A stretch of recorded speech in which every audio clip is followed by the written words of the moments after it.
Hello dear friends, happy Sunday. இன்றைக்கி Sunday பார்த்திங்கன்னா நாங்கள் சர்ச்சுக்கு போயிருந்தோம். ஆனால் சர்ச்சில் வந்து ப்ரேயர் வந்து ஒர்ஷிப் முடிஞ்சதுக்கப்புறமும் பிள்ளைங்களுக்கு டான்ஸ் ப்ராக்டிஸ்லாம் இருந்தது அப்படின்றனால அங்கேயே கொஞ்சம் நேரம் ஸ்டே பண்ண வேண்டியதாகிடுச்சு.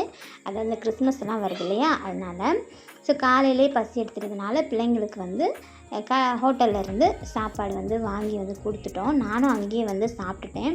இருந்தாலும் மத்தியானத்துக்கு சாப்பாடெல்லாம் ரெடி பண்ணணும். அதனால் இங்கேருந்து கிளம்பணும் அப்படின்னு வந்து முடிவு எடுத்துகிட்டு பிள்ளைங்களை அங்கேயே வந்து விட்டுட்டு இந்த செம்ம வெயிலில் நானும் என் ஹஸ்பண்டும் வீட்டுக்கு வந்து ரிட்டன் ஆகிட்டோம். எல்லாருக்கும் ஒரு பாய் வந்து சொல்லிவிட்டு பார்த்திங்களா, சர்ச்சுக்கு போயிட்டு வந்தனால என்னை சுற்றி ஒளிவட்டம் தெரியுது. இப்போ நாங்கள் வீட்டுக்கு வந்தாச்சு. அது ஒன்றும் இல்லை ஃப்ரெண்ட்ஸ், நானும் என் ஹஸ்பண்டும் சண்டை போட்டு ஃப்ரிட்ஜை உடச்சிட்டோம். ஏதோ எங்களால் முடிஞ்சுது. இப்போ வந்து பார்த்திங்கன்னா ட்ரெஸ் சேஞ்ச் பண்ணிட்டு சாப்பாடு ரெடி பண்ணலாம் அப்படின்னு சொல்லி தக்காளி சாதத்துக்காக தக்காளி வந்து வதக்கிட்டு இருந்தேன். இன்னொரு பக்கம் பீட்ரூட் வந்து ஃப்ரை பண்ணிவிட்டு அது எல்லாத்தையும் ஒரு பாத்திரத்தில் சேர்த்து எடுத்துக்கிட்டு நானும் என்னுடைய ஹஸ்பண்டும் கிளம்பிட்டோம். என் ஹஸ்பண்ட் இஸ் சிடுமூஞ்சி ஃப்ரெண்ட்ஸ். எப்பயும் இப்படி இருக்க மாட்டார். ஆனால் எங்கேயாவது வெளியே போகணும், எங்கேயாவது கூட்டிகிட்டு போகிறாரு அப்படின்னா அன்னைக்கு ஃபுல்லாக மூஞ்சி இந்த மாதிரி தாங்க வச்சுக்குவார். ஏன் ட்ரைவ் பண்ணால் அவ்வளோ கோவம் வருமா என்ன? சூரியனும் இன்றைக்கி செம்ம கோவத்தில் இருக்குதுன்னு நினைக்கிறேன். கொளுத்தி தள்ளிடுச்சு.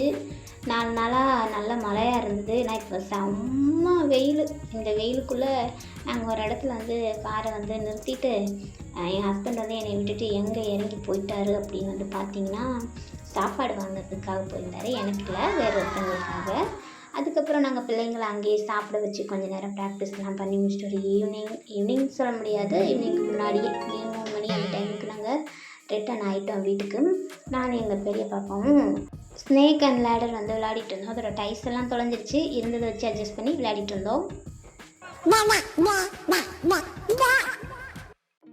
இதை பற்றி நான் ஒன்றும் சொல்கிறதுக்கு இல்லை. உங்கள் வீட்டில் சின்ன பிள்ளைங்க இருந்தால் அவங்க என்னென்ன பண்ணுவாங்க அப்படின்றத நீங்கள் கமெண்ட் பண்ணுங்கள். எவ்வளோ சொகுசாக படுத்துக்கிட்டு சூப்பர் சீனியர் லைவ் வந்து பார்த்துட்ருக்குறாங்க.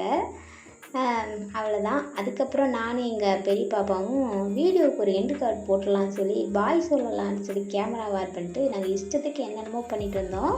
அதுக்கப்புறம் ஒரு வழியாக இந்த வீடியோவை வந்து நாங்கள் முடிச்சுட்டு உங்களுக்கு பாய் சொல்லிவிட்டு கிளம்பிடுறோம். ஓகேவா?